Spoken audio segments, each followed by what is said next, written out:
Hey, welcome back. As you know, we jump straight to the chase, and today we're going to be working with something that you already have, which is your Etsy listings, and making them even better. In reality, most Etsy shops only have a handful of items that keep them afloat. All the other ones sell every now and again. My Etsy shop's like that. I know other Etsy shop owners, they're also like that. And your shop is probably like that as well. So how can you get a product that you get one sale every few months to get at least a few sales every month?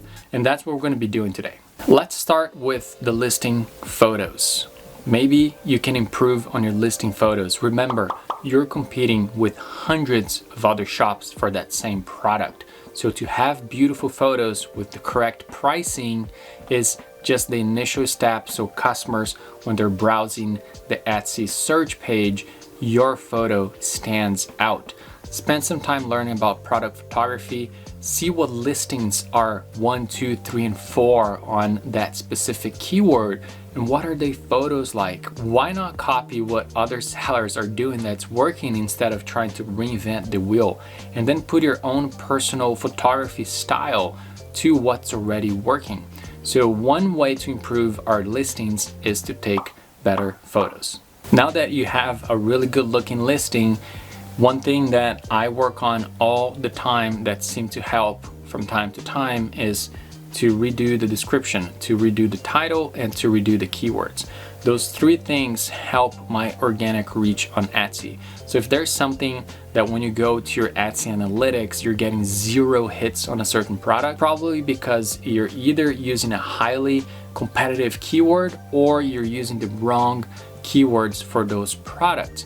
So spend some time redoing the title, redoing the description, adding more stuff to your description, and changing a few keywords to see what's working and what's not. This one we've neglected for a long time, but it's something that we keep up now, which is our shop announcement. People do pay attention to your shop announcement. So if you have a different turnaround time, if you're running a sale, if there's something special you want to talk to your customers about, your shop announcement is a great place to put that, especially if you're running a seasonal sale for Christmas, Easter, or whatever. Shop announcements are good places to put something that's trendy, that's current, and that you want your customers to pay attention to. This next one requires a lot of time, and it's something that I have done and that I have seen results, but I simply don't have the time to keep doing it, which is to personally message potential customers who favorite items on my shop. I know I have the automated favorite item coupon that's going out, but if I can send an extra special personal note, that's what Etsy is all about, to a potential customer, I will. I've done that in the past, and I think I sent like 15 or 20 messages and I got 2 sales. So that's about a 10% conversion rate. I think that's pretty good. So spending the extra time to personally message customers that favorite items in your shop could and will yield more sales in your shop. I know when we create something, we want that to start selling like hotcakes tomorrow. That's not always the case. So giving time to the algorithm to pick up the changes we've made to our listing, whether it's the title, the keywords, photos, or anything else, shipping profile, give it time so the algorithm picks up those changes and start showing up to more and more customers. I know that's hard as a maker, as someone who lives in an age that everything happens right now, but sometimes the algorithm needs time to start showing your listing to more and more people. One thing is when you're creating a listing and you go to the occasion section of the listing, make sure you assign an occasion to that listing, because Etsy is more likely to show your listing around that occasion date if you have an occasion set up. So for example, if it's a wedding gift or Christmas gift or Easter or Father's Day, Mother's Day, make sure you have that occasion category filled out.